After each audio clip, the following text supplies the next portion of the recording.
സമൂഹ മാധ്യമങ്ങളിലെ ഡേറ്റിംഗ് ആപ്പുകളും പരസ്യങ്ങളും കണ്ട് ചതിയിൽ വീഴുന്നവരുടെ ശ്രദ്ധയ്ക്ക് സിനിമാ നടിമാരുമായി സല്ലപിക്കാനും ലൈംഗിക ബന്ധത്തിൽ ഏർപ്പെടാനും അവസരമുണ്ടെന്ന് പറഞ്ഞ് പ്രചരണങ്ങൾ നടക്കുന്നുണ്ട്.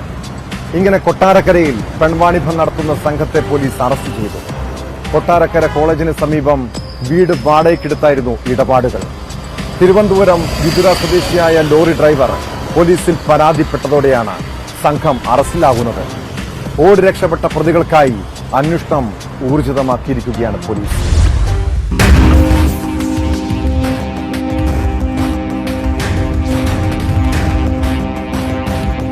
ഇടപാട് നടത്തുന്നതിന് തുക ഉറപ്പിച്ചെങ്കിലും കബളിപ്പിക്കപ്പെട്ട ഡ്രൈവർ തുക മുഴുവൻ നൽകാൻ തയ്യാറായില്ല. ഇതോടെ 3 സ്ത്രീകളും മറ്റ് 2 പേരും ചേർന്ന് ഡ്രൈവറെ മർദ്ദിച്ച് അവശനാക്കുകയും കയ്യിലുണ്ടായിരുന്ന 5000-ഓളം രൂപ പിടിച്ചുപറിക്കുകയും ചെയ്തു.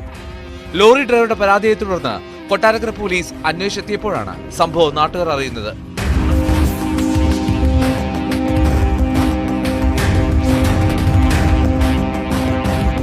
സ്ത്രീകളെ എത്തിക്കുകയും കേന്ദ്രം വാടകയ്ക്കെടുത്ത് നടത്തുകയും ചെയ്തിരുന്ന ചേത്തടി സ്വദേശി വിനീത്, വില്ലൂർ സ്വദേശി അനന്തു എന്നിവരെ പോലീസ് അറസ്റ്റ് ചെയ്തു.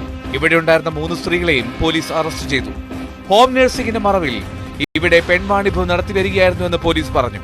സംഘത്തിന്റെ കൂടുതൽ ബന്ധങ്ങളെപ്പറ്റി അന്വേഷണം നടന്നു വരികയാണെന്നും കൊട്ടാരക്കര പോലീസ് വ്യക്തമാക്കി. പണം തട്ടിയെടുത്തതിനാണ് ഇവർക്കെതിരെ നിലവിൽ കേസെടുത്തിട്ടുള്ളത്.